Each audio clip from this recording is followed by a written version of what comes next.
मेरे प्यारे विद्यार्थियों, पिछली वीडियो के भाग 7 में हमने मीन्स कम मेरिट परीक्षा में पूछे जाने वाले विजातीय परीक्षण यानी वर्गीकरण से संबंधित प्रश्नों को समझा। आज हम समझेंगे सादृश्यता परीक्षण। तो देखते हैं क्या है सादृश्यता परीक्षण और इससे मीन्स कम मेरिट परीक्षा में पूछे जाने वाले प्रश्नों को देखिए। तो सादृश्य यानी समानता या समरूपता भी कहा जाता है। इसके अंतर्गत दो वस्तुएं जो आपस में किसी न किसी प्रकार से संबंधित होती हैं, इसके अतिरिक्त एक और तीसरी वस्तु भी दी जाती है। उस तीसरी वस्तु का संबंध उसी प्रकार से होता है जिस प्रकार पहली वस्तु का दूसरी वस्तु से संबंध था। इसके अंतर्गत अक्षर, शब्द और संख्या सादृश्यता से संबंधित प्रश्न होते हैं। तो देखिए, हम देखते हैं इन प्रश्नों को। तो देखिए इस प्रश्न को, इसमें निर्देश दिया है कि प्रत्येक प्रश्न में 4 पद हैं। संकेत दिया गया है, इसमें 4 इस प्रकार से बिंदु लगे हुए हैं। ये ऐसे ये 4 बिंदु हैं। तो इसके दाईं तरफ और बाईं तरफ, तो हमारा इस तरफ होगा बाईं तरफ, ये बाईं तरफ और ये दाईं तरफ।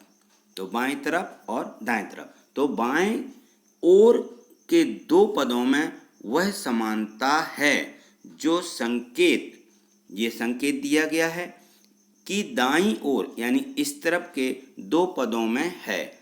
4 पदों में कुछ पद विलुप्त हैं जो प्रश्न के नीचे दिए गए 5 विकल्पों में से कोई एक है। वह विकल्प ही आपका उत्तर है। तो अब यहाँ देखिए, जो हमें प्रश्न क्रमांक दिया गया है, इसमें देखिए, इसमें हमें CDFH लिखा है, फिर 2 बिंदु लगे हुए हैं।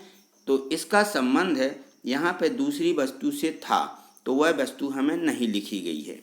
इसके आगे देखिए, जो ये हमारे वर्ण दिए गए हैं अंग्रेजी वर्णमाला के, ये और ये हमारे दाईं तरफ 2 शब्द दिए गए हैं। इन दोनों शब्दों में जो संबंध है वही संबंध है हमारे बाएं तरफ की जो वर्णमाला अक्षर दिए गए हैं CDFH, इनमें भी वही संबंध ढूंढना है जिससे कि ये चौथी वस्तु से इनका संबंध होगा। तो देखिए यहाँ हम इनको लिख लेते हैं। ये दिया गया है CDFH और ये 2 बिंदु लगे हुए हैं और यहाँ है ये प्रश्न का चिन्ह है। यहाँ हमें दूसरा अक्षरों का एक समूह लिखना, जैसा कि 4 अक्षरों का ये समूह लिखा गया है। तो ये दूसरी तरफ देखिए, ये दाएं तरफ ये एक समूह दिया NLDRT, फिर 4 अक्षरों का समूह दिया है HGZ और Q। सबसे पहले हम इनके क्रम लिख लेते हैं कि C हमारा तीसरे नंबर पर रहता है, D का 4 है, F का 6 है और H हमारा 8 होता है। तो हम एजोटी का प्रयोग करना है यहाँ पर भी। तो EFGH 3 बाद आया है, तो ये 5 और 3 8 हो जाएगा। N का क्रम देखिए, N का क्रम जो है हमारा ये 14वें नंबर पर रहता है। तो एजोटी से देख लेते हैं कि J हमारा 10वें पर रहता है, तो N कितने पर आएगा? J के बाद KLMN 4 बाद आता है, तो 10 और 4 ये 14 हो जाएगा। तो इसका क्रमांक 14 है। L का देखिए JKL, तो जो हमारा L का नंबर है यह 12 हो जाएगा।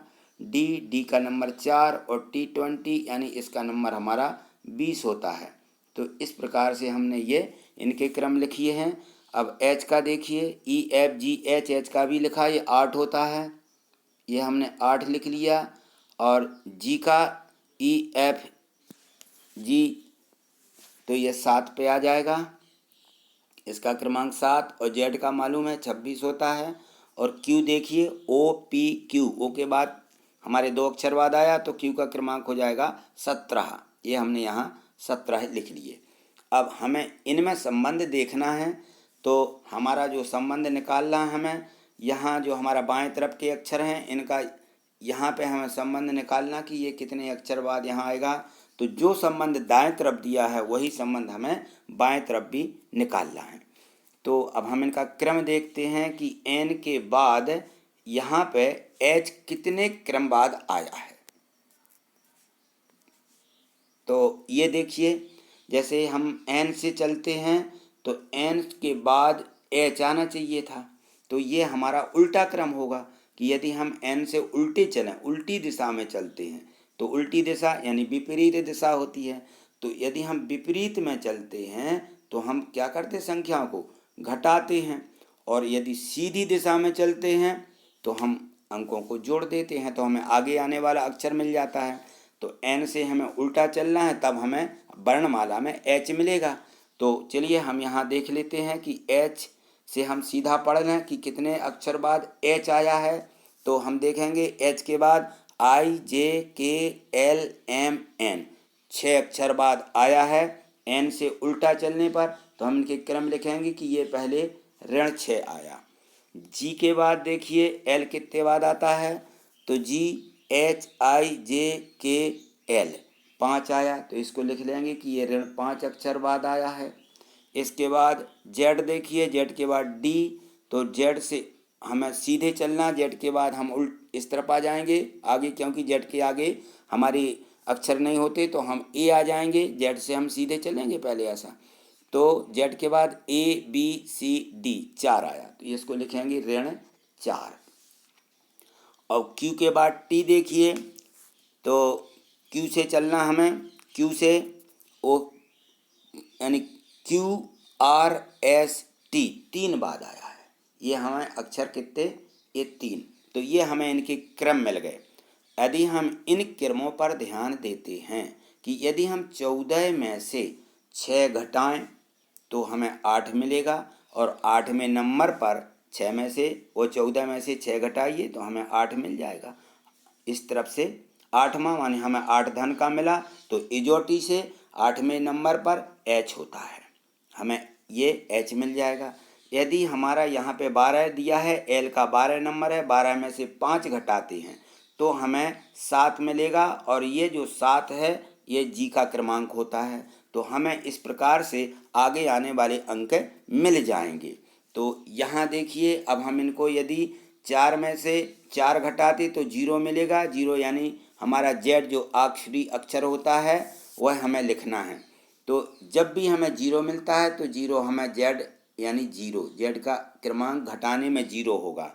उसी प्रकार से यदि हम घटाते हैं और हमें संख्या ऋण की मिलती है, तो जो हमारी वर्णमाला होती है 26 अक्षर वाली, उस 26 अक्षर में से हमें उस ऋण को घटा करके इजोटी से आगे सीधे आने वाला अंक हमें प्राप्त करना है।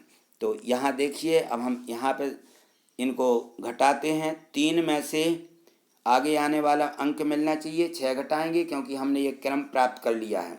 तो यह हमें सी का क्रमांक दिया है 3। 3 में से 6 घटाएं तो हमें मिल जाएगा ऋण 3। तो जब ऋण 3 मिला तो हमने कहा कि इनको वर्णमाला में से घटाना है। तो अब हम ऋण 3 को 26 में से घटा दें तो हमें आगे आने वाला अंक मिल जाएगा 23। तो इजोटी से 23वें नंबर पर कौन सा अक्षर होता है यह हमें देखना है। तो देखिए 20वें नंबर पर हमारा टी होता है। टी के बाद यू, वी और डब्लू, तो 23वें नंबर पर आएगा हमारा डब्लू। तो यहाँ जो अक्षर लिखने वाले हैं वह हो जाएगा हमारा डब्लू। तो अब हम देखते हैं कि यहाँ हमें 4 दिया गया है, तो 4 किस में से घटाना है, यानी 4 में से हम ये आगे आने वाला जो हमारा अंक था वह है ऋण 5। तो हमें 4 में से ऋण 5 घटाना है। तो 4 में से ऋण 5 घटाएंगे तो ऋण 1 मिलेगा। जब ऋण 1 मिल गया तो हम 26 में से ऋण 1 को घटा देंगे तो हमें मिल जाएगा 25। और 25 किसका नंबर होता है, यह होता है बाई का। तो हमें W के बाद क्या मिलना चाहिए, बाय। तो अब देखिए ये किस में दिया गया है, ये हमारे ऑप्शन डी में दिया गया है। और किसी में भी W के बाद बाय नहीं आया, इन दोनों में X आया है। ए में X आया, सी में X आया है और डी में हमारा डब्ल्यू आ गया है, वो वाई आ गया है, तो हम यहाँ डी वाले ऑप्शन को इसमें चुन लेंगे, क्योंकि इसके बाद वाले जो अक्षर बी ई और बी ई सभी में आ रहे हैं। तो ये हमारा इसका क्रमांक हो जाएगा। अब हम चाहें यदि कि हमें बी भी प्राप्त करना है, तो अब हम देखिए बी कैसे लाते हैं। यहाँ हमारा अंक दिया गया है 6, ऐप का क्रमांक 6 है। 6 में से 4 घटाएंगे 2 मिलेगा, धन का 2 मिल गया, तो हमारा अगला जो क्रमांक होगा ए बी, तो बी मिल जाएगा। इसी प्रकार से 8 में से कितने घटाएंगे हम 3, 8 में से 3 घटा देते हैं तो हमें धन के 5 मिलेंगे, तो 5वें नंबर पर क्या होता है ई, तो ये हमारा ई मिल गया, यानी डी वाला हमारा जो ऑप्शन है वो बिल्कुल सही है। तो इसको अच्छे से समझिएगा, क्योंकि आगे जो प्रश्न हैं हमें इसी प्रकार से हल करना है।